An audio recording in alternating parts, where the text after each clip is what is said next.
자, 오늘 우리가 LTC 6번째 강의가 되겠습니다.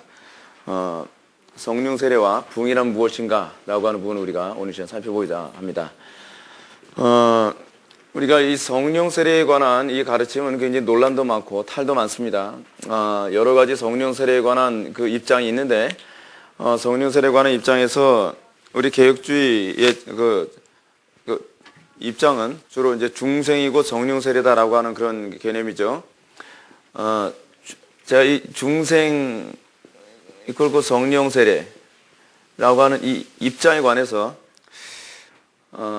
제가 가지고 있는 입장이 주로 로이드 존스 목사님의 입장과 이제 거의 흡사하다 그러지 않습니까?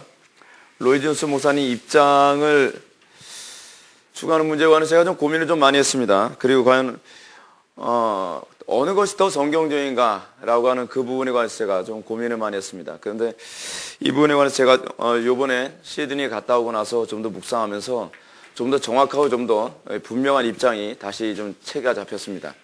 먼저 우리 성경 구절 하나 먼저 보고서 이 부분을 좀 자세하게 한번 좀 살펴보도록 하겠습니다. 사도행전 2장 17절부터 21절까지 말씀 보시겠습니다. 사도행전 2장 17절부터 21절까지 말씀. 하나님이 말씀하시기를 말세 내가 내 영을 모든 육체에게 부어주리니 너희의 자녀들은 예언할 것이요 너희 젊은이들은 환상을 보고 너희 늙은이들은 꿈을 꾸리라. 그때 내가 내 영을 남종과 여종들에게 부어주리니 그들이 예언할 것이요 또 내가 위로 하늘에서는 기사와 아래로 땅에서는 징조를 베풀리니 곧 피와 불과 연기로다. 주의 크고 영화로운 날이 이르기 전에 해가 변하여 어두워지고 날이 변하여 피가 되리라. 누구든지 주의 이름을 부르는 자는 구원을 받으리라. 아멘. 자, 지금 전 세계의 성령 논의이 굉장히 혼탁스러운 상황이 있고 우리 개혁주의 입장에서는 중생이고 성령 세례다라고 하는 입장을 고수하고 있습니다. 그러니까 지금 대부분의 교회 안에서 개혁주의 입장을 추구하는 교회들은 중생 이후에 성령 세례를 특별히 받아야 된다라고 하는 입장에 관해서 오순절주의식으로 그렇게 이해하는 경우가 상당히 많이 있습니다. 제가 이 부분을 가지고 좀 고민한 것이 무엇이냐면 로이드 존스의 목사님의 입장도 약간 뭔가 석연치 않은 부분이 없지 않아 있다라고 생각하는 부분입니다. 자, 그러면 우리가 이 부분을 모든 거 다 포맷시켜버리고 그러면 우리가 이 중생과 성령 세례 입장과는 어떻게 이해해야 될 것인가 라고 하는 부분을 우리가 한번 좀 잘 생각해 볼 필요성이 있습니다. 그걸 이해하기 위해서 우리가 먼저 어디서부터 출발을 해야 되냐면 구약의 구약 시대의 성령에 관한 입장이 무엇인가 라고 하는 부분을 먼저 우리가 되짚어 보는 것이 굉장히 도움이 많이 됩니다. 근데 이 부분서부터 시작해요. 제가 가지고 있는 신학적 관점이 뭐냐면 항상 창세기에서부터 시작하는 겁니다. 항상 창세기에서 요한계시록 전반에 갖춘 이 통일성이라는 관점에서 봐야 이 한쪽으로 치우치지 않는다는 걸 제가 발견해야 됩니다. 그리고 우리가 하나의 중요한 신학적 관점은 항상 창세기의 인간 타락 이전의 관점, 타락 이전, 우리 교회 이름이 회복 아닙니까? 타락 이전의 관점은 항상 복음이 항상 목표라는 어떤 이 그림자하고도 일치하고 있습니다. 타락 이전 상태의 에덴 동산은 뭐의 그림자입니까? 하나님 나라의 그림자 아닙니까? 근데 타락 이전의 인간에 관한 문제에 있어서도 그 첫 아담, 그리고 마지막 아담이 누구예요? 예수 그리스도죠. 예수 그리스도이신 마지막 아담과 짝을 이루는 대상은 첫 아담이 되는 아담입니다. 그렇게 되면 우리가 이걸 이해하게 됐을 때 우리가 아주 중요하게 이해해야 될 하나의 관점이 있다는 겁니다. 그것이 뭐냐면 인간의 타락하기 이전의 모습은 과연 무엇인가라고 하는 부분입니다. 자, 제가 이 부분에 대해서는 좀 이따 말씀드리면 미리 얘기하면 재미가 없으니까 여기다 일종의 인간이 타락하기 이전의 모습 그리고 인간이 타락하고 나서 타락이라고 하는 이 시점이 있습니다. 그 인간이 타락하고 난 다음에 무엇이 시작되어지냐면 제사라는 게 시작되어집니다. 근데 제사가 시작되면서 복음이 시작되기, 그러니까 신약 시대가 있기 이전에 이 구약 시대에 주로 우리가 바라봐야 될 부분이 뭐냐면 삼직이 존재한다는 것이죠. 그렇죠? 왕, 제사장, 선지자라고 하는 삼직이 존재하게 됩니다. 근데 왕, 제사장, 선지자라고 하는 이 삼직이 궁극적으로 나타나게 된 이유가 무엇이냐면 인간의 구원에 관한 문제에 있어서 이것이 반드시 필요한 겁니다. 자, 인간의 구원에 관한 문제에 있어서 먼저 선지자가 인간의 구원에 있어서 어떤 작용을 합니까? 계시의 전달자 역할을 하죠. 그죠? 자, 여러분, 우리 계시 없으면 구원을 못 받죠. 그죠? 계시 없으면 구원을 못 받기 때문에 삼직에 있어서 이 선지자직은 절대적입니다. 선지자직 없이 구원이 있을 수가 없어요.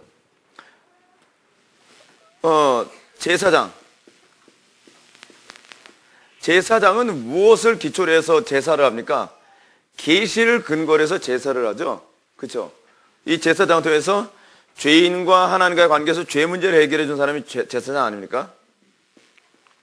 왕은 소위 그 정복하고 다스리는 것과 관련되어지는 것 관련이 있죠. 자, 근데 문제가 뭐냐면, 자, 다시 창세기로 돌아갑시다. 인간 아담이 타락하기 이전에 이 삼직자였다는 것이 중요한 문제입니다. 인간이 타락하기 이전에 아담은요, 에덴 동산에서 하나님의 형상을 받았습니다. 하나님께서 하나님의 형상을 따라 사람을 창조하셨죠? 창조하시는데 아담은요, 최초의 왕이었어요. 창세기 1장에 뭐가 나오죠? 하나님께서 다스리고 정복하고 땅에 충만하게 하셨다 그랬죠. 왕직이 나타나게 됩니다. 또 이 아담은 뭐예요? 제사장이었습니다. 자, 이 제사장직은 어떻게 일어나죠? 아담에게서요? 헌신이라는 방식으로 일어나죠. 자기 몸을 하나님의 그 산 제물로 자기 삶을 전혀 하나님께 헌신하면서 제사장직이 나타나야 됩니다. 그리고 아담은 또 뭐예요? 선지자직이 있죠. 아담은요, 하나님과 항상 교통이 이루어지는 상태였습니다. 뭐 하기 전에요? 범죄하기 이전에. 그러니까 여러분, 에덴 동산은 하나님의 나라라고 했죠. 에덴 동산이 하나님의 나라로서의 이 형태를 이루기 위해서는 아담에게 뭐가 반드시 전제되어야 돼요? 삼직이 전제되어야 돼요. 왕으로서, 제사장으로서, 선지자로서. 그래서 이 하나님의 나라의 또 다른 모델이 되는 이스라엘이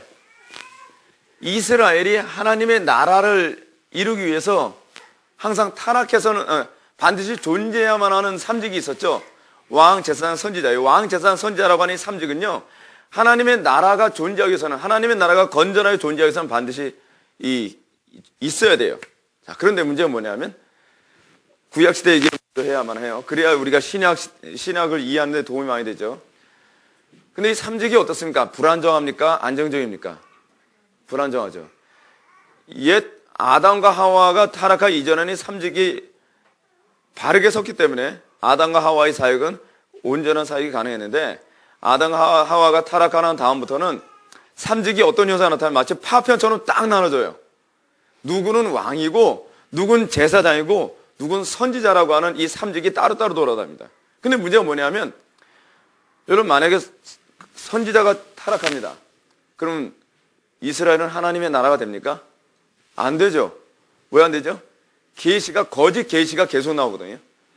가짜 선지자가 하나님의 뜻을 왜곡되거나 거짓되게 하나님의 뜻인 것처럼 자꾸 가르쳐버리는 거예요. 이스라엘의 타락할 때 가장 전형적인 위기를 발생한 사람이 누구냐 하면 사실은 선지자들이에요. 거짓 선지자들 출몰. 근데 또 문제가 뭐냐면 제사장들도 또 문제죠. 제사장들이 만약에 타락하게 되면 제사장은요, 거짓된 제사를 드리죠. 여러분, 제사장들이 해야 되는 게 뭐예요? 이스라엘 백성들 하여금 눈먼 것, 병든 것, 저는 것이 아닌 온전한 제물만 하나님께 올려드림으로써 하나님과 이스라엘과의 죄악의 문제를 해결하는 사람이었잖아요. 근데 문제가 뭐냐면 제사장이 어떤 짓을 하냐면, 제사장이 사람들 눈치를 잘 봐야 되죠. 제사장의 눈치를 봐야 되는 대상은 두 대상입니다. 왕하고 백성들이에요. 여러분, 제사장은 봉급제거든요. 그 녹봉을 누구로부터 받아요? 왕으로부터 받죠. 그럼 왕하고 관계 어떻게 돼요? 불편한 관계 되면 아주 사는데 복잡해지죠. 백성들과의 관계에서도 좀 편해야죠. 왜요? 제사장들의 그 먹고 사는 문제가 이 백성들에 의해서 결정되는데, 백성들이 재물을 가져와야 그 재물 가지고 또 먹고 살 수 있어요. 근데 제사장은 이 자기의 직무를 먹고 사는 문제로 생각하기 시작하면 그때부터 제사장은 어떻게 해요? 예를 들어서 이렇죠. 여러분들이 재물을 드리러 와요. 전 제사장이에요. 근데 여러분들이 재물을 가져오는데 제가 깐깐하게 안 돼요. 돌려보내. 이거 흠 있습니다. 뭐 어떻습니다. 그런 사람 그냥 가져오겠어요? 안 가져오겠어요? 잘 안 가져오죠. 편하게 대해주는 거예요. 조금 흠이 있어도. 근데 문제는 뭐냐 하면 재물은 하나님이 받으실 만한 재물만 받아야 된단 말이에요. 제사장이. 그렇게 하지 아니하면 결국 속죄가 일어나질 않죠. 여러분, 구약시대에는 구원을 믿음으로 받았습니까? 율법으로 구원받았습니까? 그죠? 믿음으로죠. 어느 시대인지 믿음으로만 구원을 받습니다. 근데 문제는 뭐냐 하면 이 제사장이 믿음이 없는 재물도 다 받아준단 말이에요. 믿음이 없는 재물이 어떤 재물이냐면 흠 있는 재물은 믿음이 없는 거예요. 그러니까 우리 이렇게 생각하죠. 목사님 믿음으로 하면은 그래도 아유 제가 좀 흠이 있어도 그래도 믿음으로만 하면 되는 거 아니에요? 맞습니까? 믿음 있으면 흠 있는 재물 드릴 수 있어요, 없어요? 없죠. 지금 우리나라 사회 안에서 한국교회 안에서 나타나는 이 믿음에 대한 잘못된 이해가 그겁니다. 내가 믿음만 있으면 됐지? 예배 좀 대충 드리면 좀 어때요? 믿음으로 드리는 건데. 이 말이 성립이 되는 말이에요? 안 되는 말이에요? 안 되는 말이에요. 근데 우리는 하나님 앞에 믿음으로라는 말은 마치 율법, 그러니까 행위를 도외시한 것처럼 생각을 해요. 아니에요. 믿음으로라고 하는 것은 행위 오히려 정확도와 관련을 맺고 있어요.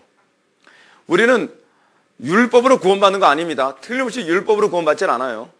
율법으로 구원받질 않지만 믿음은 정확한 행동을 요구합니다. 하나님이 어떤 재물을 요구하세요? 흠없는 재물. 근데 흠없는 재물만 요구하는 게 아니죠. 예를 들어서 어떤 사람이 여러분 재물의 가치는 제사장이 결정하지 않고 누가 결정한다고요? 재물 드리는 사람이 결정한다 그랬죠. 근데 어떤 사람이 흠이 없는 재물을 가져오긴 했는데 그 재물에 좀 재물을 자기가 원래 소를 바칠 수 있는 경제적인 능력이 됨에도 불구하고 돈이 아까워서 흠이 없으나 양이나 염소를 바쳐서 자기가 이 어떤 면에서 인색한 마음으로 재물을 드리면 그 재물 하나님 받아요, 안 받아요? 안 받겠죠. 제사장이 사실은 그런 부분에서 엄격하게 했어야 되는데 제사장이 타락하게 되면 결국 뭐가 타락하냐면 제사가 타락해버려요. 근데 왕이 타락하면 어떤 문제가 발생합니까? 왕은 하나님의 법대로 이스라엘을 다스려야 되잖아요. 그러니까 여러분 왕이란 어떤 존재예요? 이스라엘에서 왕은요 절대적인 존재가 아니에요. 이스라엘에게서 절대적인 존재는 율법이에요. 왕도 율법의 다스림 밑에 있어요. 여러분 거 이게 현대 국가 모습 같지 않습니까? 그러니까 뭐가 왕이에요? 이스라엘에서는요. 법이 왕이에요. 왕이 법이 아니라. 이게 이스라엘의 특징이에요. 그래서 왕도 잘못하면 법 안에서 선지한테 책망을 들어야 돼요. 근데 왕이 부패하고 타락하게 되면요. 율법을 무시해버려요. 근데 율법을 무시하는 것이 어떤 식으로 나타날까요? 선지자를 학대하는 것으로 나타나죠. 하나님의 계시를, 하나님의 명령과 계시를 전달하는 선지자를 무시하거나 죽이거나 학대함으로써 왕이 곧 법이 되려고 하는, 그리고 왕이 절대 통치권자가 되려고 하는 그런 현상이 나타나죠. 근데 절대 통치권자로서의 역할을 하기 시작하면서 하게 되면 어떤 현상이 나타나냐면 이스라엘은 더 이상 이스라엘이 아니에요. 이스라엘은 이방 종교가, 이방 국가처럼 돼버리는 거예요. 자, 근데 문제가 뭐냐면 이 이스라엘 역사가 계속적으로 삼직자의 타락이 반복돼서 나타났어요. 삼직자들이 타락하게 되면 이스라엘은 점점 어떻게 돼요? 항상 이방 국가들이 와서 침략하고 이스라엘을 무너뜨려버리고 막 그런단 말이에요. 자, 그래서 이스라엘 백성들이 끊임없이 기도했던 게 뭡니까? 누구를 기대요? 메시아를 기도하죠. 메시아. 근데 메시아 하게 되면 이 사람들이 항상 머리에 떠올리는 게 왕, 제사장, 선지자 중에 주로 누구로 떠올린다고요? 왕을 주로 떠올린다 그랬죠? 왕. 자, 근데 이제는 신약으로 들어갑니다. 이스라엘 백성들이 기다리고 기다리던 드디어 메시아가 도래했습니다. 근데 구약에서 선지자들이 계속 예언합니다. 자, 이스라엘 백성들은 뭐예요? 완전한 왕. 그 사람들이 구약에서 계속적으로 예언했던 선지자들의 예언은 누구와 같은 왕? 다윗과 같은 왕. 다윗이 어떤 왕이었기 때문에 다윗은 자기가 왕임에도 불구하고 항상 하나님의 율법을 절대적인 존재로 절대적인 대상을 항상 여겼던 사람이죠. 그게 다윗의 위대함이고 이스라엘이 꿈꾸던 왕이 그런 왕인 거예요. 다윗은 우리아의 아내 바세바를 보면 선지자가 와서 책망했더니 어떻게 해요? 하나님의 계명 앞에 무릎을 꿇고 회개하잖아요. 그래서 다윗과 같은 왕이라고 하는 것은 그런 개념이에요. 이스라엘 백성들은 다윗과 같은 왕을 기다려요. 그리고 이 다윗과 같은 왕은 이스라엘의 전성기를 가져다 줬죠. 이스라엘의 전성기를 가져다 준 근거는 이 왕이 율법을 계명을 철저히 여기고 그리고 제사장 제도가 안정됐기 때문에 그런 거거든요. 그래서 이스라엘 백성들은 다윗과 같은 왕 그리고 이 탁월한 선지자 그런 개념으로서 생각을 했는데 이 선지자들의 예언은요 희한한 예언이 있습니다. 그들의 예언은 뭐냐면 장차 다윗 같은 왕이 도래하게 될 것이다 라는 예언만 나온 것이 아니라 요엘서에 보게 되면은 메시아의 영을 얘기해요. 그렇죠? 어떤 영이요? 말세 내가 내 영을 모든 사람들에게 모든 육체에게 부어줄 텐데 어떻게 자녀들은 예언하고 여러분 이게 메시아 시대에 나타나는 예언이거든요. 자녀들은 예언하고 어떻게 해요? 그리고 아비들은 환상을 보고 뭐 청년들은 뭐 꿈을 꾸는 뭐 이런 유형의 이런 예언이 주어져요. 근데 이것만 있는 게 아니에요. 이사야서 46장인가요? 거기 보게 되면 뭐가 나옵니까? 하나님의 신이 임하게 되면 어떻게 해요? 종말에 어떤 현상이 나타날 거라고 얘기해요? 뭐 갇힌 자가 자유케 되어지고 눈먼 자가 다시 보게 되어지고 포로된 자가 자유케 되어지는. 그러니까 이 구약에서 예언하는 메시아에 관한 예언은 두 가지예요. 어떤 특정한 선지자가 나타난다는 것과 어떤 영이 성령께서 임한다는 것이 두 가지예요. 자, 그러면 이제는 이 부분이 사람들은 감이 안 잡혀요. 도대체 뭘 얘기하는지 모르겠어요. 구약시대 사람들은. 근데 신약시대 딱 와서 메시아가 도래했는데 그 메시아가 어떤 분이냐면 하나님이 육신을 입고 오는 메시아예요. 그래서 성자께서 처음에 스타트를 하죠. 항상 우리가 조직신앙에서 성부는 뭐예요? 성부는 구원을 작정하시죠? 그렇죠? 그 성자는 뭐예요? 구원을 완성하시죠? 성령은 구원을 적용하시죠? 이 개념이 제가 보기에는 성령 세례에서 그대로 적용이 되고 있는 개념이에요. 메시아가 딱 왔는데 메시아 대신 예수님은 어떤 분이냐면 삼직자예요. 왕이면서 제사장이면서 선지자 역할을 다 감당해요. 이거 뭐 제가 설명하지 않아도 여러분 이해하시죠? 근데 예수님이 부활 승천하시고 난 이전에 뭐라 하냐면 내가 다른 보혜사를 너에게 보내주겠다. 그게 바로 성령이라는 거예요. 장차 오실 성령. 장차 오실 그 성령님은 다른 보혜사인 거예요. 다른 보혜사라고 하는 말은 원 보혜사가 있다는 얘기죠. 원 보혜사가 누구라는 거예요? 예수님. 성육신 하신 예수님이 원 보혜사인 거예요. 지금 제가 요한복음 14장에서 17절까지 내용을 제가 지금 말씀드리는 겁니다. 근데 원 보혜사가 계속 뭐라 하냐면 내가 올라가는 게 유익한데 내가 아버지께로 돌아가는 게 유익한데 이 필리오케 이제 교리가 이제 또 여기서 나오게 돼요. 내가 아버지께로 가면 내가 성령을 너에게 보내주신다는 거예요. 근데 이제 여기서 이제 신학적인 문제가 발생하는 거예요. 여러분, 구약시대 때는 성령 없으셨습니까? 구약시대 때도 성령이 있잖아요. 구약시대 때 계신 성령님은 뭐고 또 다시 보내신다는 성령 무엇인가에 관한 문제가 이제 혼란스러워지기 시작하죠. 예수님이 보혜사 성령님 보내주신다요. 근데 그 보혜사는 원 보혜사와 같은, 그래서 성령을 신학자들은 뭐라 하냐면 제가 이렇게 얘기하면 이단 되지만 신학자들이 얘기하기는 이단 아니구나 근데 그렇게 이해할까 봐 얘기하는 거예요. 신학자들은 대부분 이렇게 얘기해요. 성령을 뭐라 하냐면 예수 그리스도의 제2의 자라고 얘기해요. 무엇이냐면 성령님이 하시는 역할이 무엇인가에 관해서 얘기하는 거예요. 한번 먼저 요한복음 한번 봅시다. 요한복음 16장을 한번 보시기 바랍니다.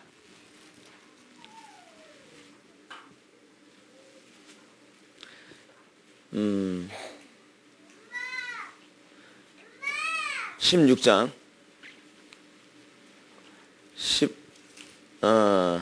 13절부터 보시겠습니다. 그러나 진리의 성령이 오시면 그가 너희를 모든 진리 가운데로 인도하시리니 그가 스스로 말하지 않고 오직 들은 것을 말하며.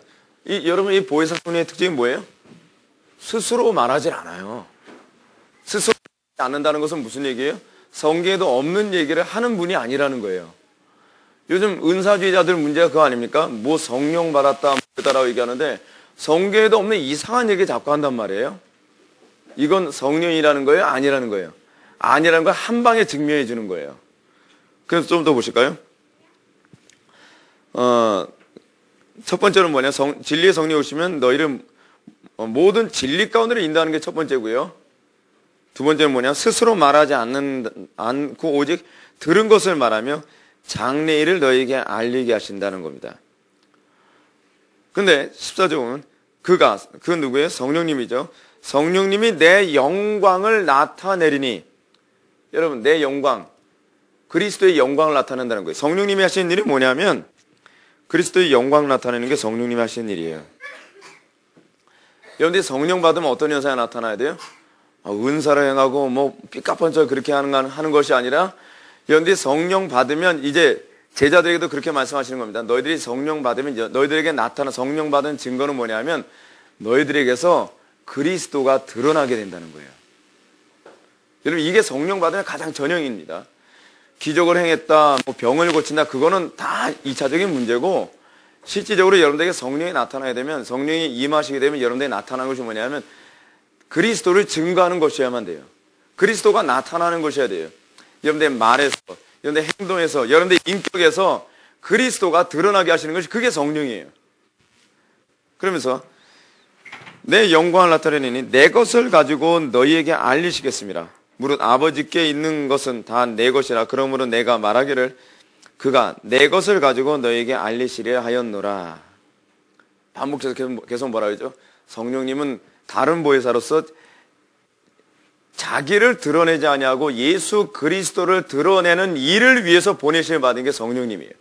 자, 그럼 이제는 우리가 그 다음부터 해야 될 게 무엇이냐면, 그러면서 이 장차 오실 성령님이, 성령 이렇게 예언하시고 예수님은 부활 승천하시면서 성령님을 언제 보내시죠?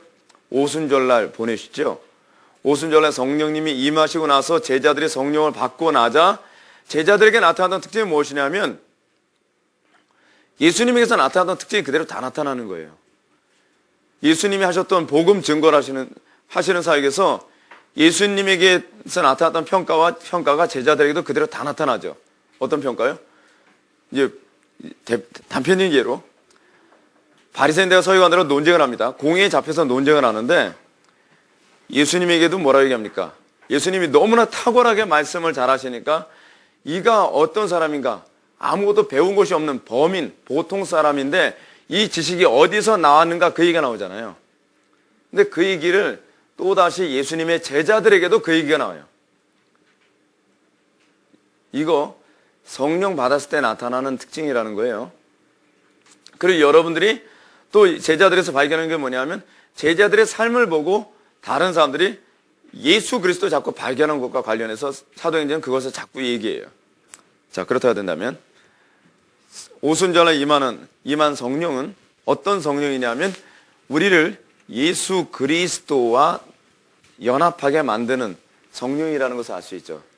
근데 이제 문제가 이거예요. 그러면 이제는 제가 여러분들 제가 고민해야 될 게 뭐냐면, 그럼 중생은 뭐고 성령 세례는 뭐냐에 관한 고민을 하게 돼요.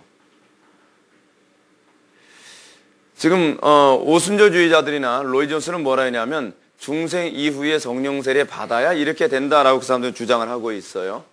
개혁주의에서는 뭐라 했냐면 중생이고 성령 세례다라고 이렇게 주장하고 있어요.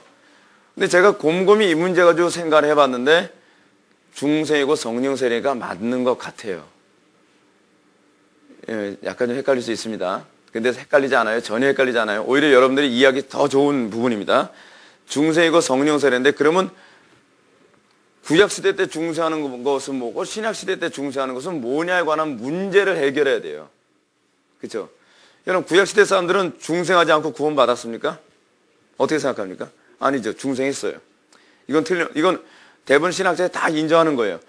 구약시대 사람들도 믿음으로 구원받는 거고요. 중생해야 구원받습니다.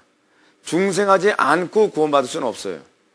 근데 문제는 뭐냐면 신약시대 때 중생에서 구원받는 것과 구약시대 때 중생에서 구원받는 문제가 다르다는 것이 이것이 이제 문제가 되는 거예요.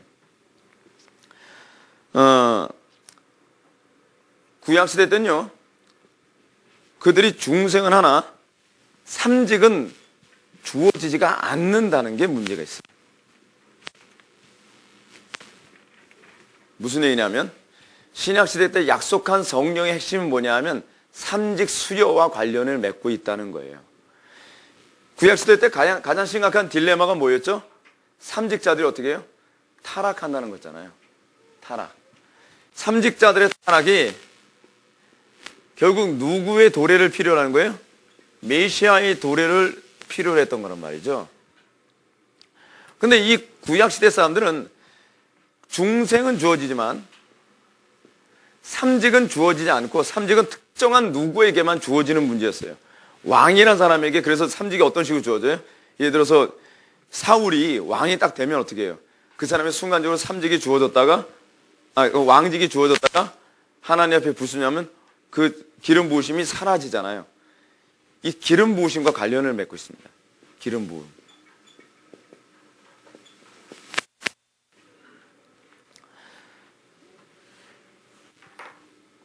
예수님이 하신 일이 예수님께서 보혜사 성령을 보내신 목적은 무엇이냐면 종말의 마지막 시대의 어떤 특징을 우리들에게 얘기해 주고 있는데 마지막 시대에는 이제는 삼직자가 따로 있지 아니할 것이다 라는 거예요. 이 신약 시대는요, 예수님이 오순절날 성령 강림 때처럼 성령을 보내주심으로 말미암아 신약 시대 이후의 모든 성도들은 중생과 동시에 다 삼직자가 된다는 것을 우리들에게 얘기해 줍니다. 그래서 예수님은 마지막 아담으로서 모든 백성들로 하여금 삼직에 다시 참여하도록 이 땅에 오신 분으로 우리가 이해해야 되는 거예요. 믿음이라고 하는 부분에 대해서 다시 한번 얘기합시다. 이 부분 좀 중요한 얘기예요. 여러분, 믿음은 뭘 얘기한다 그랬죠?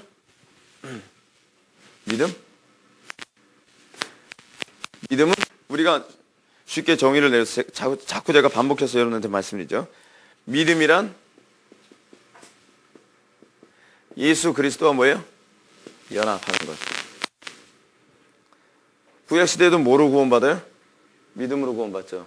근데 구약시대 때 구원받은 하나님의 백성들이 그리스도와 연합했을 때 이 그리스도와의 연합은 어떤 연합이냐 하면 예수 그리스도의 구속사역과 연합이거든요.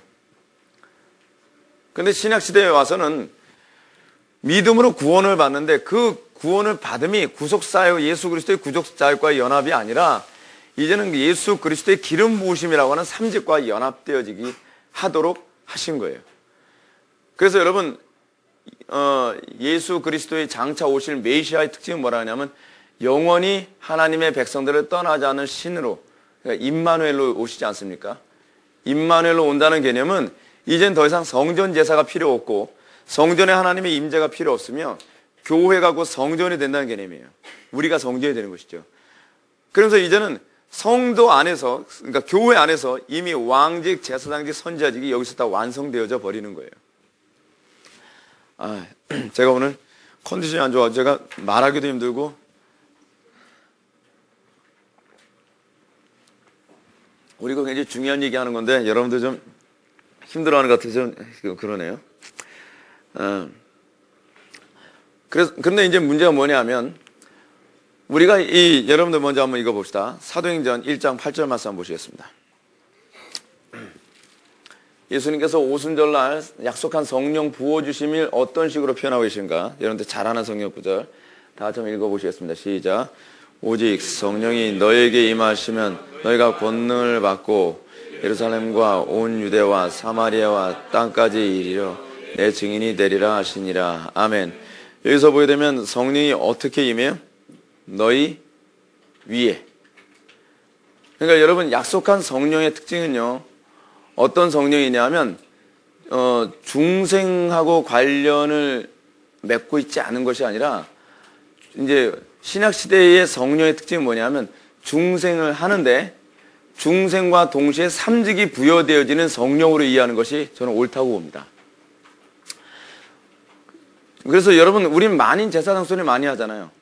여러분, 만인 선지자직이다. 근데 이게 문제가 뭐냐면 만인 제사장, 만인 선지자, 만인 왕이라고 하는 이런 개념은요, 구약시대에는 안 들어갔던 개념이에요. 이건 신약시대에만 나오는 얘기예요. 근데 제가 왜 이것을 중생과 성령 부어주심을 구분해서 보면 안 된다라고 보냐면, 여러분, 성령 세례 받기 전에 그러면 삼직 안 주어집니까? 여기서 모순이 생긴다는 걸 제가 발견했어요. 여러분, 우리가 성령으로 거듭난 모든 성도들은요, 다 삼직자예요. 근데 로이드 존스 목사님이나 오순절주의자들의 주장을 우리가 받아들이게 되면 어떤 문제가 발생하냐면, 제가 이 문제가 해결이 안 되더라고요. 중생은 했는데 성령 세례를 안 받은 사람은 삼직이 없다고 봐야 되는 문제가 발생해요. 근데 중생은요, 그 자체가 삼직을 다 소유하게 되는 거거든요. 근데 이제 문제가 있죠. 그러면 왜 우리는 중생했다고 하는데 삼직이라고 하는 것이 왜 안 나타나냐가 문제가 돼요. 어떤 사람은 나타나는데 어떤 사람은 왜 나타나지 않느냐. 그 문제가 어디 있느냐. 그 문제는 뭐냐면 우리가 성령에 대한 이해 때문에 그렇습니다. 여러분, 지금 성령이 너희 위에 임하시면이라고 하는 이 표현이 굉장히 중요한 표현입니다. 그리고 여러분, 중생은 단회적이죠. 한번 중생하면 그걸로 끝나는 거죠. 또 중생할 필요 없죠. 근데 성령 부어주심에 관한 이 교리는, 이거는 저만 주장하는 것이 아니라 청교도도 똑같이 다 주장하는 거예요. 항상 날마다 성령 부어주심을 구해야 돼요. 이 부분이, 이 성령 세례는요, 특별히 받는 문제가 아니라는 걸 제가 알았어요. 그러니까 어떤 사람이 성령 세례 딱 어느 날 성령 세례 받거나 이렇게 쫙 유지되어지는 독특한 무슨 은사라든지, 그렇지 않으면은 교회 안에 두 가지 계층이 있어서 중생은 했는데 성령 세례 안 받은 어떤 하층민 같은 그런 영적인 존재들과, 어떤 사람은 중생하고 성령 세례 받아서 또 다른 계층이 생기는 두 개의 계층이 교회에 존재하는 게 아닌 거예요. 어떤 개념이냐면, 우리는 중생과 동시에 성령 세례를 받는 건데 그건 맞는 얘기인데, 문제는 뭐냐면 내가 삼직의 특성이 나타나기 위해서 날마다 성령 부어주심을 구해야 되는 거예요.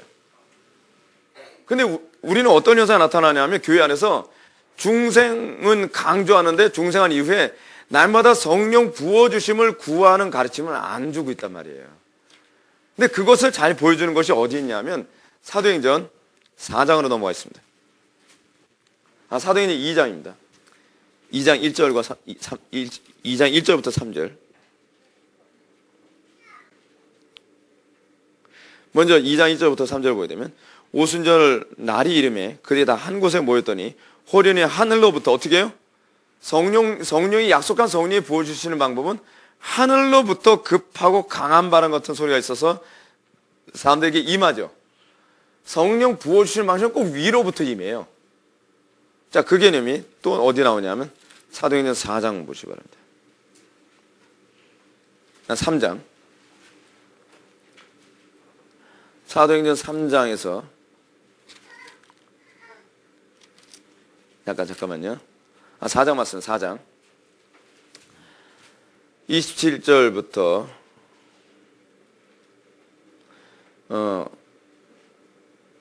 과연 헤롯과 본디오 빌라도는 이방인과 이스라엘 백성과 합세하여 하나님께서 기름 부으신 거룩한 종 예수를 거슬려 하나님의 권능과 뜻대로 이루려고 예정하신 것을 행하려 이성에 모였나이다. 주여, 이제도 그들의 위협함을 굽어보시고 또 종들로 하여금 담대히 하나님의 말씀을 전하게 하여 주시며 손을 내밀어 병을 낫게 하옵시고 표적과 기적과 거룩한 종 예수의 이름으로 이루어지게 하옵소서 하더라.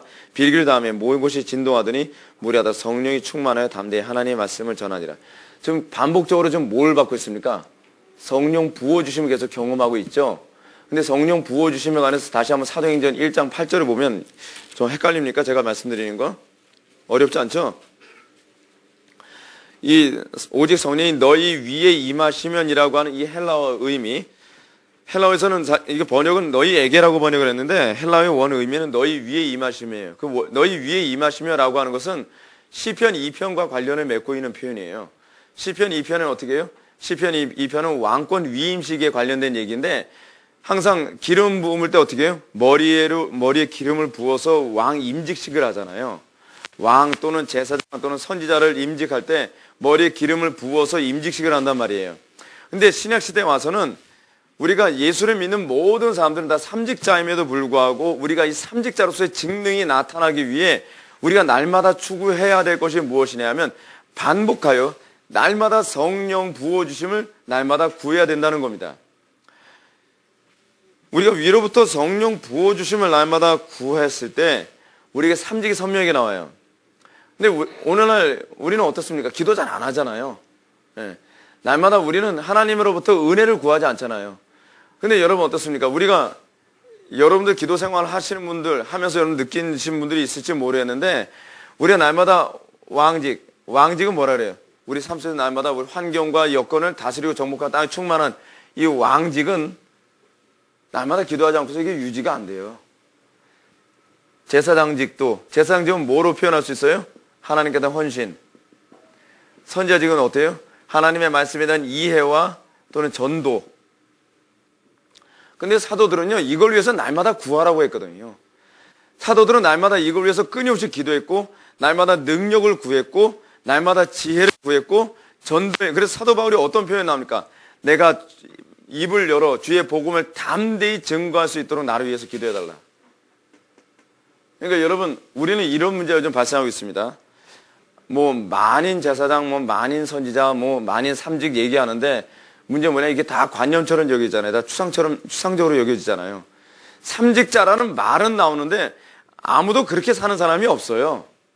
아무도 하나님 말씀 증거하는데 초대교회 때나 그렇지 않으면 부흥기 때처럼 복음만 증거하면 사람들이 복음을 딱딱 받아들이는 선지자직의 현상이 안 나타나잖아요. 여러분 오늘날요 강단의 설교자들이 설교할 때 설교가 사람들 마음속에 전달되어지게 하는 것은 어떻게 해야 되냐면 지식 많이 쌓아서 되는 문제가 아니에요. 성령께서 그러니까 이 선지자직의 능력이 나타나야 돼요. 그러면 어떻게 돼요? 그래서 전통적으로 모든 시대의 우리 목회자들은 어떠냐면 항상 기도 생활을 무지하게 많이 하는 거예요. 사번원 올라 기도 얼마나 많이 했습니까? 설교 한 편 설교하기 위해서 6-7시간을 기도하고서 강단에서 따르잖아요.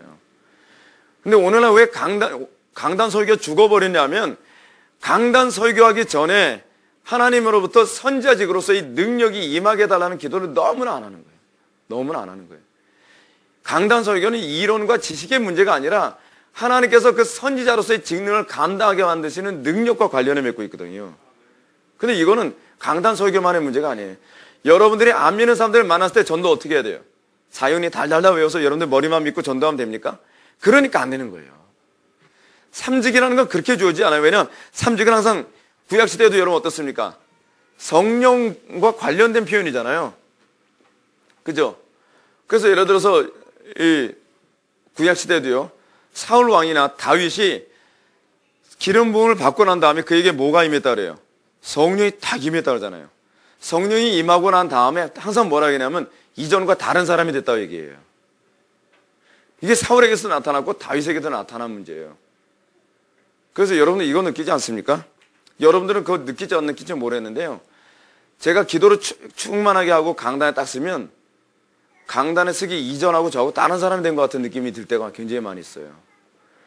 저는 이렇게 사람한테 개인적으로 사람들이 잘 안 믿는데 실은 소개하는 걸 별로 좋아하지 않는 성격이거든요. 그런데 강단에만 서면 하나님의 말씀을 대언하는 자로서 실은 저 사람들이 듣기 좋아하든 싫어하든 관계없이 하나님 말씀을 가감없이 전할 수 있는 그 담대함이라는 게 생겨요. 그러니까 여러분 강단에서 담대하게 복음을 증거하려면 이건 용기가 필요한 게 아니에요. 제가 보기엔 능력이 필요해요.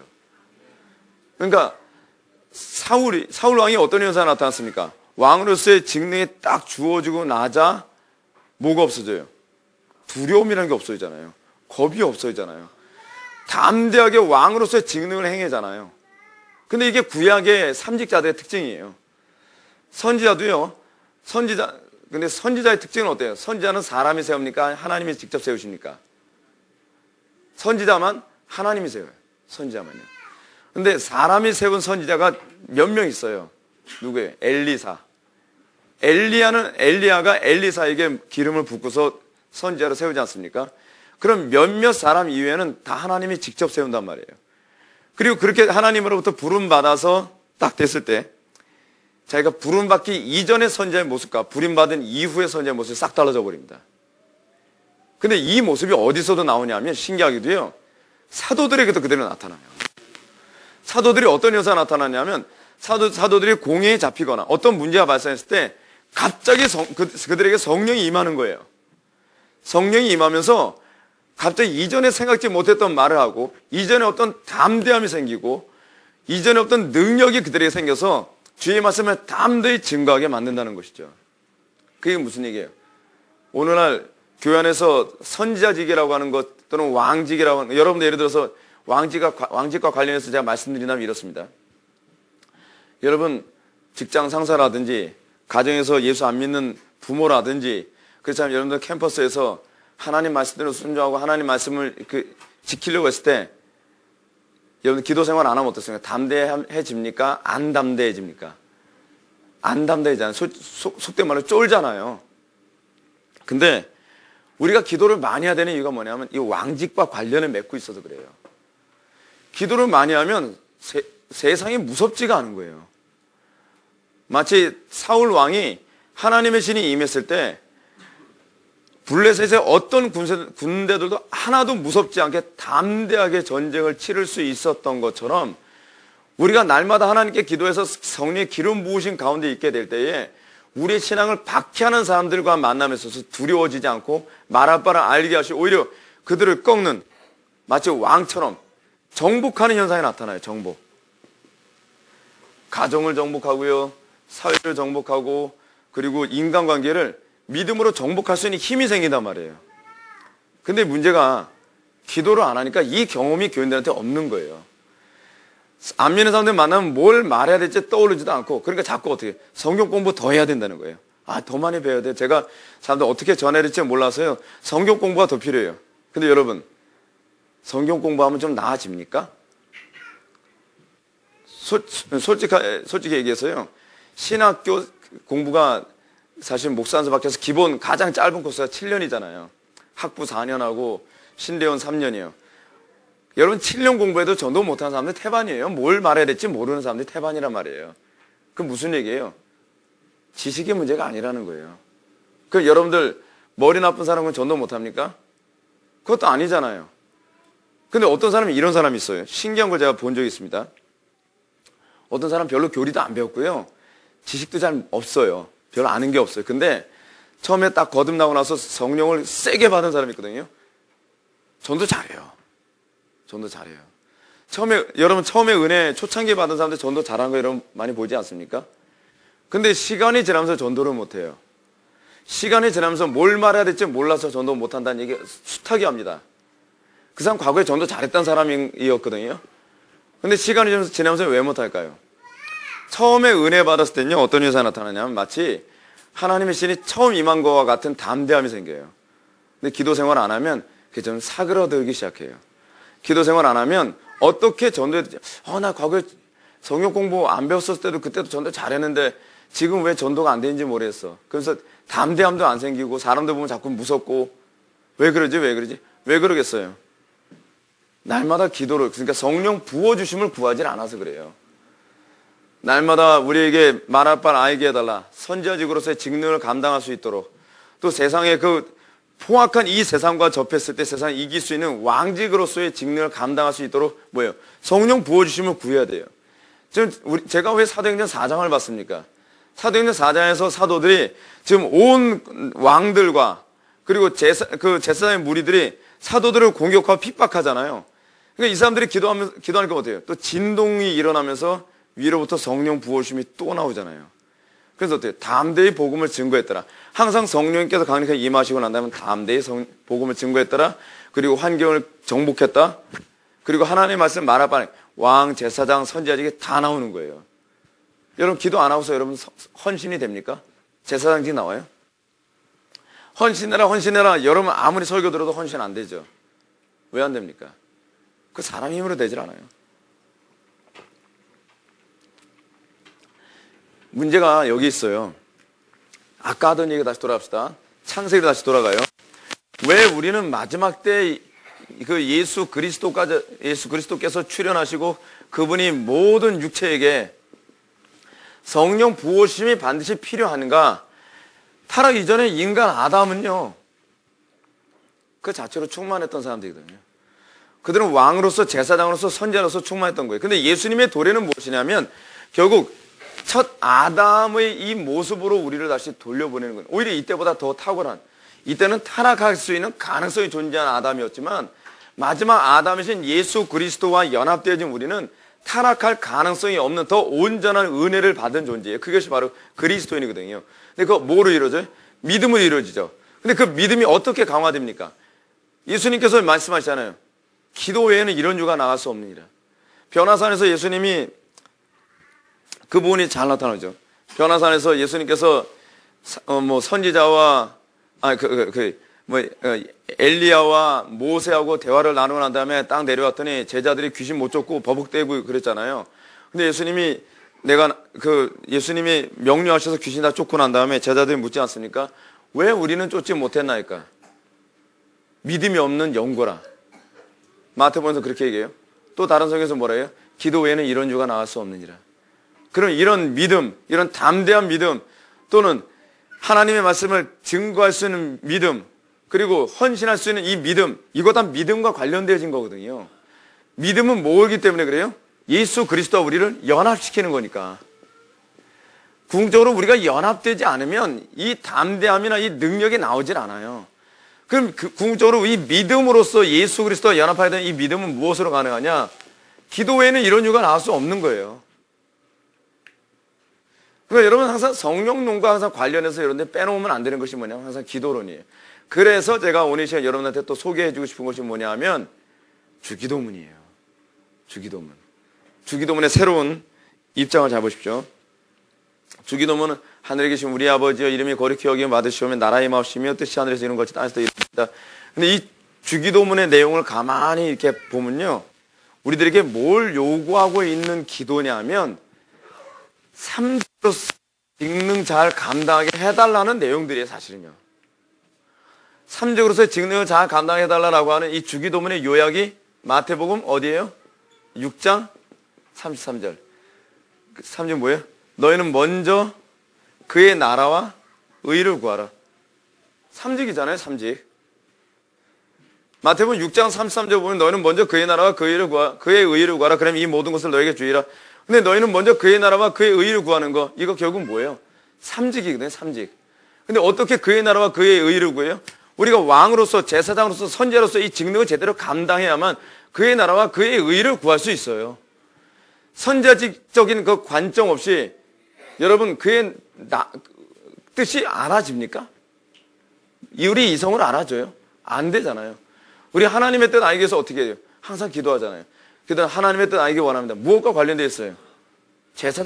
그 선지자직과 관련을 맺고 있잖아요. 너희는 먼저 그의 나라와 그의 의를 구하라. 결국 우리가 예수 믿고 나서 우리에게 주어진 그 명령이 무엇이냐면 삼직자로서의 삶을 살라는 거예요. 삼직자로서의 삶. 그래서 그리스도인의 삶을 한마디로 요약하게 되면 왕으로서 사는 것이고, 제사장으로서 사는 것이고, 선지자로서 살아가는 거예요. 이 땅에서 우리가 이걸 살기 위해서 그럼 뭘 해야 되냐? 날마다 우리가 성령 부어주심을 경험해야만 한다는 거죠.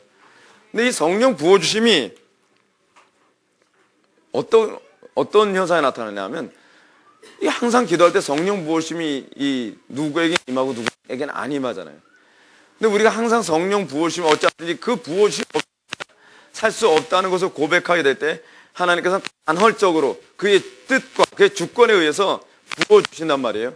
그럼 부흥이 무엇이냐면, 부흥이라고 하는 것은 이 땅의 하나님의 백성들에게 전반적으로 다 이 성령 부어주심을 한꺼번에 동시다발적으로 다 부어주시는 현상이 나타나는 거예요. 그래서 부흥을 한마디로 이렇게 얘기하죠. 마치 나른해져서 무기력해진 것과 같은 교회가 어느 날 같이 생기가 불어들어와서 그들에게 하나님의 신으로 충만해지는 거, 그게 부흥이거든요. 부흥. 그렇기 때문에 우리가 이 성령 부어주심이 동반하는 것을, 요걸 얘기하기 전에 교회 삼직이 나타나지 않는 몇 가지 이유를 제가 먼저 여러분한테 얘기해 드려야 될 것 같아요. 첫 번째 뭐냐면, 진정으로 거듭난 사람이 너무 흔치 않기 때문에 그렇습니다. 여러분, 삼직은 누구에게만 나타나게 돼 있어요? 거듭난 사람. 그거는 요한복음에 나오죠. 성령은 누구만 받을 수 있다? 세상은 받지 못하나니 라고 얘기하는 것처럼 삼직은요, 거듭난 사람에게만 나타나거든요. 근데 지금 대부분 교회에서 거듭난 사람의 기준을 너무 하향 평준해 버렸죠. 그래서 어떻게 해요? 그냥 교회만 나오고 영접케 돼서 그냥 거듭난 거로 다 쳐버리잖아요. 근데 오늘날 교회에게 삼직이 나타나지 않으니까 교회가 자꾸 멸시받죠. 근데 교회에 삼직이 나타나지 않는 것이 뭐냐면, 거듭난 사람이 흔치 않기 때문인데, 거듭나기 전에는요, 삼직으로서의 책임감을 전혀 느끼지 않는다는 게 문제예요.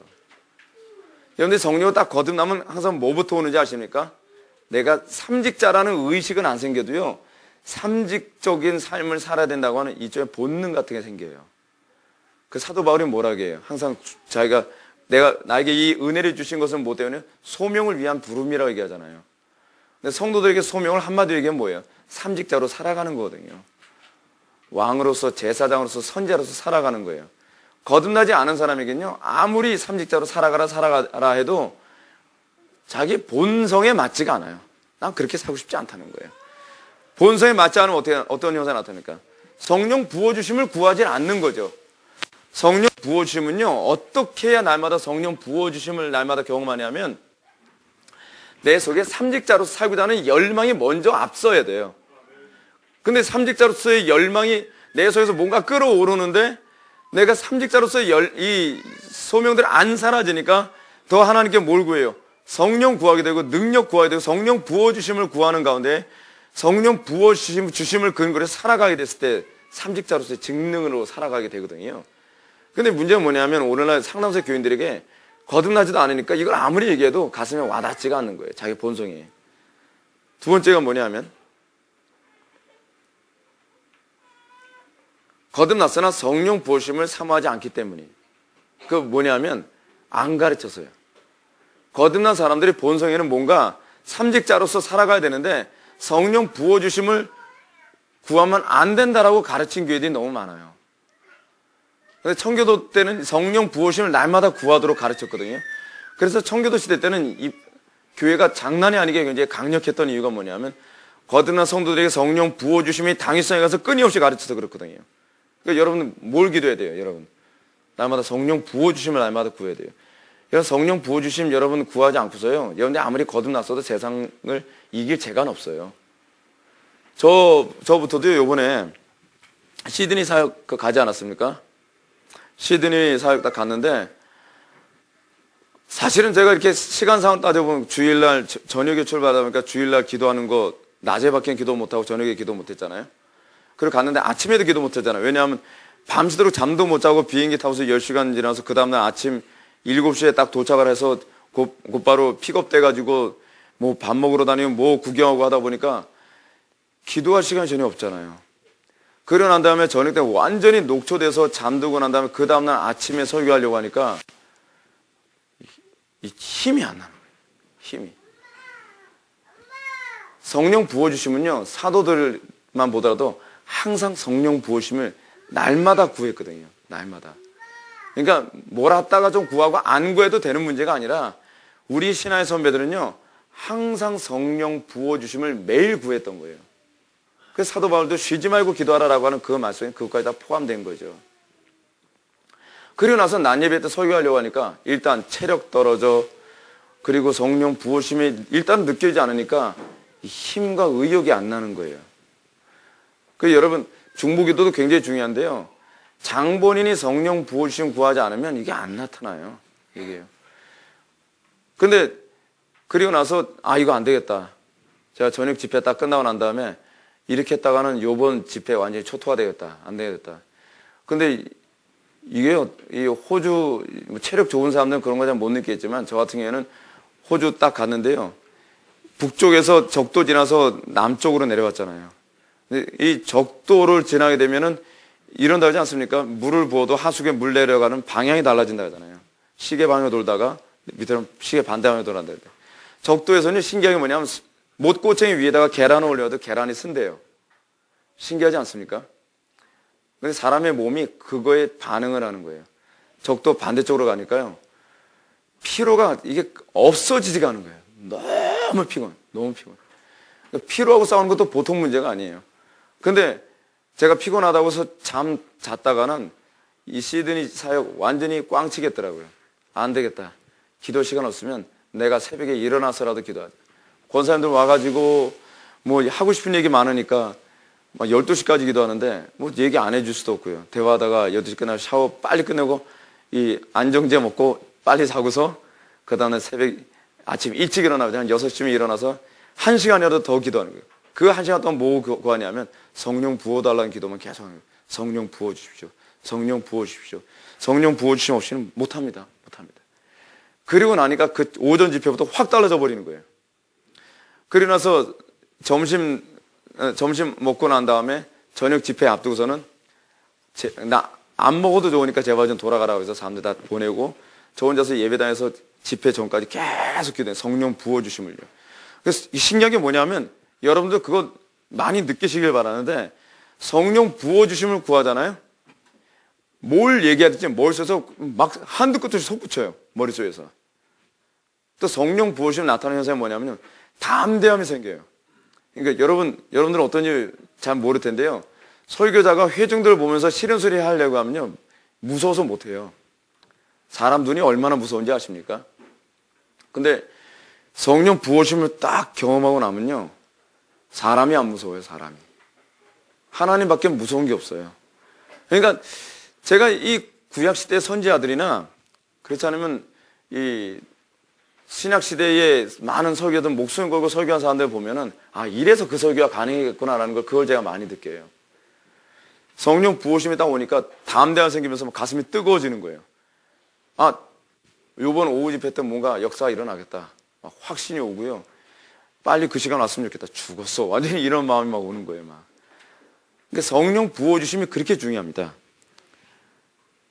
근데 그리고 또 오늘날 삼직이 잘 나타나지 않는 이 세 번째 이유는 뭐냐면 도대체 거듭난 상태가 뭘 의미하는지를 자체를 모르는 거예요.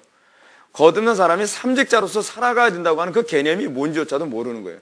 이걸 가르치지 않으니까 교회가 성도들이 거듭나서도 교회다운 행동을 못하는 것이죠. 그럼 성령 부어주심이 동반하는 결과가 뭐냐? 첫 번째 이거예요. 말씀을 능력 있게 전하는 거. 뭐가 관련됐죠? 선지자직. 그렇죠. 선지자직과 관련됩니다. 그래서 여러분 항상 부흥기 때 성령 부어주심이 나타나는 특징이 뭐냐면요. 성도들이 말씀을 전도하는데 능력 있게 증거를 해요.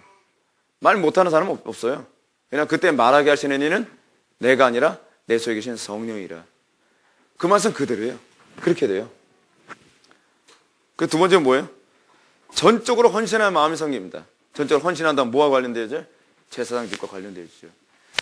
여러분 헌신할 마음 별로 안 생겼다고도 성령 부어주시면 막 구하다가 성령이 확 부어주시잖아요. 정말 죽도록 충성하는 일이요. 정말 되어져요. 신기하게 되어져요. 헌신하는 게 일로 느껴지는 것이 아니라 그것이 기쁨으로 느껴져요. 근데 부흥기 때는 어떤 현상이 나타나냐면 온 교회에 다 성령이 그렇게 부어져가지고 온 성도들이 하나님 앞에 죽도록 충성하는 이 일이 자연스럽게 이루어지니까 사회 전체가 바뀌어버리는 거예요. 사회 전체가. 진짜 죽는 건 무서워하지 않을 정도로 헌신해야 되는 거예요. 성령 부어줬을 때 나타나는 특징이에요. 이거는요. 거듭난다고 되는 문제가 아니에요. 날마다 성령 부어주심을 추구해야만 나타나요. 그리고 날마다 성령 부어주심을 경험해도요. 기도 며칠 안 하면 저 같은 경우에 그래요. 여러분들은 어떨지 모르겠는데 헌신할 의욕이 별로 안 생겨요. 그냥 대충 하고 싶어요. 제가 성격이 독특하거나 제가 뭐 괜히 강직한 그래서 그런 것이 아니라 제가 매번 느끼는 게 성령이 아니어서는 이렇게 못 살겠더라고요. 전혀. 그냥 게으르게 살고 싶어요. 솔직히 얘기해서요. 그래서 세 번째로요. 성령이 부어주시면 환경과 악한 영을 정복할 힘과 담대함이 생겨요. 여러분 우리의 영적 전쟁은요. 제가 그랬죠. 죄인들과의 싸움에 관한 문제, 혈과 육에 관한 문제가 아니라고요. 그러니까 에베소서 말씀 그대로예요. 우리 씨름은 혈과 육에 대한 싸움이 아니요 정사와 권세와 이 어둠의 세상 주관자들과 하늘에 있는 악한 영들에 대함이라. 우리의 싸움이 실제적인 싸움이 되기 위해서는요, 그 우리의 싸움이 죄인들과 싸우는 그런 싸움이 되지 않으려면 어쩔 수 없어요. 여러분들이 성령 부어주심 안에 날마다 거하지 않으면 안 돼요. 그렇지 않으면 우리의 싸움이 항상 어떤 싸움이 되냐? 혈과 육의 싸움이 돼요. 죄인들하고 싸운단 말이에요. 제가 오늘 난예배에 말씀드렸던 것처럼. 근본적으로 한 사람이, 여러분, 죄악되게 사는 이유는 뭐냐면 그 속에는 죄의 문제 때문에 그러거든요.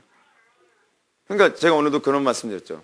홍석천 그런 사람 보면서 그 사람을 내가 내 지식으로 내 방법으로 꺾으려고 들잖아요. 그런 싸움밖에 날 게 하나도 없어요. 근데 우리 속에 하나님의 신을 충만해서 성령 부어심을 경험하게 되면 그 사람 속에 있는 죄악의 권세를 제어할 수 있게 되어지는 거예요. 그 사람이 이것이 죄라는 걸 인식하게 되고 그 사람이 하나님 앞에 굴복하게 되어졌을 때 그때야 비로소 싸움이 종식되어지거든요. 근데 우리는 기독교 신앙으로서의 싸움을 자꾸 논리의 싸움이라고 생각하고 자꾸 지식의 싸움이라고 생각하고 시스템의 싸움이라고 자꾸 생각하는 거예요. 왜 자꾸 그렇게 생각하냐면 성령에 대한 인식을 아예 한쪽으로 접어놓고서 생각을 하니까 그런 거예요. 그러니까 여러분 영적 분별력, 판단력 항상 여러분 기도하십시오. 항상 성령 부어주심을 구하십시오. 성령 부어주심 구하지 않으면 그게 안 생겨요. 그게 안 생겨요. 우리 안목 자체가 이상하게 항상 죄인보다는 죄 보이다가도 성령 부어심이 좀 적어지고 내가 성령님에 대한 의탁이 좀 약해지면 죄보다는 죄인이 더 보여요. 이상하게 이건요, 길이 들여지지가 않아요. 이건 본성의 문제이기 때문에 그래요. 본성의 문제. 내 본성이, 여러분들 어떠세요? 여러분들이나 저나 어떠냐면 우리는 성령 충만하지 않으면요, 사람하고 싸우는 게 더 재밌어요. 솔직히 그래요. 그리고 또 그것밖에 안 보여요. 그래서 자꾸 합리화하죠. 저 인간은 안 될 놈이야. 저거는 맞아야 돼. 자꾸 이런 생각밖에 안 들어요. 근데 성령께서 딱 부어주시면 안목이 바뀌면서 영혼이 불쌍하고 그 사람이 불쌍해져요. 그거 신기해요. 근데 기도 안 하면 그건 또 없어져요. 금방요. 그래서 제가 기도 어떤 면에서는 여러분 그렇죠. 저처럼 기도 많이 강조하는 사람은 아마 별로 본 적이 없을 거예요. 근데 왜 그러냐면요, 저는 기도 안에서는 이렇게 안 된다고 저는 너무 확신하거든요. 성령의 은혜가 안에서는 이렇게 되질 않아요. 아무리 우리가 지성 많이 쌓아도 사람 안 바뀌어요. 제가 아무리 논리적으로 얘기 잘한다고 해서 사람 바뀌질 않아요. 왜냐하면 변화되고 거듭나는 문제는 전적으로 성령의 역사의 문제지 논리의 문제나 지식의 문제가 아니거든요. 그러니까 우리가 이것을 인정해야 된다면 우리 더욱더 성령님을 의존하고 성령 부어주심을 구하게 됐죠. 또 성령께서 부어줬을 때 나타난 특징이 뭐냐면 양자의 영에 의해서 구원의 확신이 생깁니다. 성령 부어주심이 오게 되면 어떤 현상이 생겨요? 아버지라 부르짖는 그 영이 우리 속에 작용을 해요. 그래서 우리에게 구원의 확신이 더욱더 분명해지죠. 그리고 또 여러분들이 성령이 여러분들에게 부어지게 되면 나타나는 특징이 하나는 뭐냐면 교회에 덕을 세우는 현상이 나타나게 됩니다. 그러니까 여러분 교회됨의 역할, 여러분 우리는 교회가 교회로서의 역할을 감당하는 게 은사라 그랬죠. 그래서 은사는 성령론이 아니라 뭐라고요? 교회론이었죠. 교회론. 근데 이 은사에 관한 문제가요, 저는 궁극적으로 이렇게 봅니다. 이 은사를 통해서 궁극적으로 목표라는 바는 뭐냐면 교회가 삼직을 수행하는 존재로서 나타나야 되는 거라고 저는 생각이 들어요. 근데 오늘날 은사주의자들의 문제가 뭐냐면 이 은사를 행하면서 삼직과 아무 관계가 없다는 게 문제예요. 어떤 사람 예언은사 받았습니다. 예언은사란 말 자체가 약간 좀 웃기는 얘기긴 한데, 예언은사 받아서 맨날 예언하도 하는데 선지자직을 감당하는 예언이 아니라요, 거짓 예언만 골라서 하는 거예요. 여러분, 예언이라고 하는 이 말의 히브리어가 원래 예언이라고 하는 말이 나비라고 하는 이 히브리어 사용하거든요.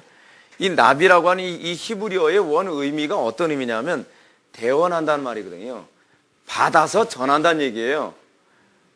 그게 무슨 앞날을 예언한다는 의미는 하나도 없어요. 그게 헬라어에도 동일한 그 의미예요. 그래서 여러분, 예언한다는 말은 결국 뭘 의미냐면 설교자가 예언이에요. 설교가 예언이에요. 설교가 왜 예언이냐면 하나님의 말씀을 바르게 해석을 해서 그걸 전해주는 거거든요. 이게 구약시대 때 예언이에요. 구약시대 때요. 근데 소위 예언의 은사 받았다라고 하는 이 사람들은 뭐냐면, 내가 보니까 너 내일 차 조심해야 되겠어. 이거는 예언의 은사가 아니라 무슨 은사냐면 무당의 은사예요. 그 아주 신통하게 잘 맞는데, 삼지각은 여러분들 이게 은사가 올바른 은사냐 아니냐를 구분하는 중요한 개념이 이거예요. 삼직과 아무 관련이 없어요. 그런 은사들이요. 뭐 병 고친다 뭐 한다는데 이거 삼직과 아무 관련이 없어요. 이빨이 황금이 되면 좀 뭐가 달라집니까? 삼직과 아무 관련이 없잖아요. 그죠? 개인적으로 제발 제 이빨을 금류로 만들지 말고 생류로 만들어줬으면 좋겠어요. 임플란트를 생류로 만들었다. 얼마나 놀랍습니까? 그런데 임플란트를 생류로 만드는 것이 아니라 레진을 금류로 만드는 거예요. 뭐 아말감을 금류로 만드든지 별로 의미가 없죠. 삼직과 아무 관련이 없는 거예요. 결국 이 은사는 교회의 덕을 세우고, 그러니까 예수 그리스도의 영광을 나타내는데 은사가 사용되어져야 하는데, 삼직과 아무 관련이 없다 보니까 요즘 이 은사를 가졌다고 하는 사람들이 왕으로서, 제사장으로서, 선제로서의 삶을 사는 게 전혀 아니라는 게 문제입니다.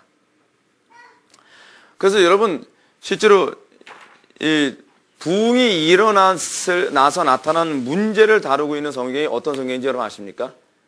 고린도전서입니다. 고린도전서. 근데 그 고린도전서에서 부흥이 일어나서 고린도 교회 안에 엄청난 성령의 역사가 나타났거든요. 성령의 역사와 아울러서 나타난 것이 12장이죠. 은사가 사람들한테 주어지는 거예요. 근데 그 모든 은사가 항상 어느 쪽에 초점이 맞춰져야 되냐면 사랑으로 덕을 세우는 데 맞춰져야 된다고 얘기하는 것으로 13장은 그렇게 은사에 관한 부분에 대해서 아주 핵심을 찌르고 있는데, 그 사랑으로 덕을 세우는 이 핵심이 결국 뭐냐면 그리스도의 영광을 드러내고 삼직을 드러내는 것으로 초점이 맞춰져야 한다는 사실입니다. 이제 말씀을 정리합시다. 부흥이란 무엇인가? 부흥이란 하나님의 백성들에게 동시다발적으로 삼직의 기능을 감당할 수 있도록 성령을 부어주시는 하나님의 주권적인 행위입니다. 그런데 이 주권적이다라는 말씀을 제가 여러분한테 드리는 이유가 뭐냐면, 어떤 사람은 성령 부어주심을 의식하지도 못하는 사람에도 하나님께서 강권적으로 성령을 막 부어주시는 거예요. 그래서 어떤 사람은 설교를 듣는 가운데 기도 같은 거 하지 않았는데도 성령 부어주심을 경험하면서 그 사람의 가슴이 뜨거워지고 그 사람이 막 복음을 증거하고자 하는 선자직이 막 자기 속에서 막 왕성하게 막 일어나고, 그리고 세상을 향해서 나가도 전혀 두렵지 않은 왕직의 이 마인드가 생기고, 그리고 하나님께 막 죽도록 충성하고픈 선지자직이, 그 제사장직이 내 속에서 꿈틀거리는 걸 모든 사람들에게 다 보여주시는 거예요. 그런데 여러분, 이런 개개인의 부흥이, 어떤 사람이 어느 날 성령 받아서 뭐 은혜 받았다. 근데 문제가 뭐냐면 로이드 존스라든지 그런 분들이 항상 이런 부분에서 혼란스러웠던 것이 뭐냐면, 성령이 부어지고 난 다음에 이런 현상이 나타나거든요. 성령이 부어지고 난 다음에 이런 현상이 나타나는 걸 어떤 식으로 해석을 한 거냐면, 중생과 성령 부어주심이 독립적으로 일어나는 거라고 생각을 하는 거예요. 그러니까 성령이 부어져야 삼직적 기능이 생긴다고 생각을 한 거예요. 근데 저는 그게 아니라는 거죠. 우리에게 아예 처음부터 중생과 삼직적 기능이 있는데, 성령이 부어져야 삼직적 기능이 표면 위로 드러나는 거예요. 제가 보기에는. 그렇지 않으면 교회 안에 엘리트와 엘리트 아닌 계층이 구분된다는 이상한 개념이 자꾸 생겨버리는 거예요. 근데 그 개념이 아니라는 거죠. 모든 사람들이 이미 중생과 동시에 삼직이 부여되는데, 우리가 성령 부어주심을 경험할 때 마치 이게 나한테 없는 것이 나타나는 것과 같은 현상이 나타나는 것이죠. 여러분들이 이 마지막 때 살아가면서 여러분들 어떤 식으로 살아가야 될지 제가 여러분한테 말씀드리면 이렇습니다. 그냥 간단하게 말씀드려서 이래요. 성령 부어주심을 구하십시오. 성령께서 강력하게 부어주실수록 여러분들의 이 삼직이 그리스도와 더 연합되어진, 그래서 여러분들에게 나타나는 이 삼직은 초대교회와 같은 현상이 나타나요. 어떤 현상이요? 마치 예수 그리스도께서 다시 살아나서 그 사람 육체를 입은 것 같은 현상이 나타나는 거예요. 그래서 어떤 유명한 신학자가 이런 얘기했죠. 유명한데 제가 이름을 기억하지 못하는 신학자인데. 제가 목회와 신학에서 그 논문을 보았는데 그 사람 이름을 제가 기억 못했어요. 근데 그분이 그런 얘기예요. 교회란 무엇이냐? 교회란 예수 그리스도의 제2의 성육신 사건이라는 거예요. 처음에는 어떻게 예수님이 성육신을 하셨어요? 당신의 몸을 입고. 그러나 예수님께서 두 번째로 성육신 하시는 방식이 있는데 그것은 그리스도의 당신의 교회를 몸 입고 교회를 통해서 당신을 드러내는 거예요. 그래서 교회를 통해서 어떤 현상이 나타나요? 예수 그리스도께서 공생의 기한을 하셨던 그 사역, 그 삼직적 사역이 이제 그의 몸된 교회를 통해서 또다시 나타나는 거예요. 그래서 교회가 궁극적으로 목표라는 것은 그리스도의 영광을 드러내는 거예요. 그리스도의 삼직에 참여하는 거예요. 그래서 교회는 갇힌 자를 자유케 하고 눈먼 자를 다시 보게 하고 포로된 자를 자유케 하는 그 이사야서의 예언이 예수 그리스도 한 분으로 종식되어지는 단회적 사건이 아니라 모든 교회를 통해서 마치 예수님의 메시아직 사역이 계속적으로 진행되어지고 있는 것을 보여주는 거죠. 그것이 교회의 특징입니다. 어느 시대든지 성령이 특별하게 부어진 교회들에게는 마치 예수 그리스도의 성육신과 똑같은 현상이 나타났습니다. 사도들에게서 나타났던 것처럼 저는 예수 그리스도와 똑같은 모습이다라고 그 사람들이 놀랐던 것처럼 이 시대의 교회에게도 그런 성령의 역사를 사모해야 되고 그것은 오로지 성령 부어주심을 통해서만 가능하다는 것을 믿으시기 바랍니다. 다시 한번 제가 여러분한테 분명히 말씀드립니다. 중생과 성령 세례가 다른 게 아닙니다. 중생이고 성령 세례입니다.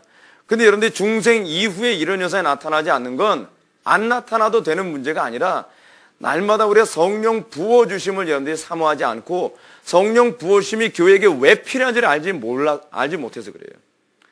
여러분들 제가 말씀드리는 부분을 정확하게 믿고 날마다 여러분 성령 부어주시기 위해서 기도하시기 바랍니다. 여러분들에게서 그의 나라와 그의 의를 구하라. 다시 해서 여러분들의 그 삼직이 날마다 더욱더 선명하게 나타나기 위해서 여러분 기도해 보십시오. 하나님께서 여러분들에게 정말 놀라운 일을 행하시는 걸 보게 될 겁니다.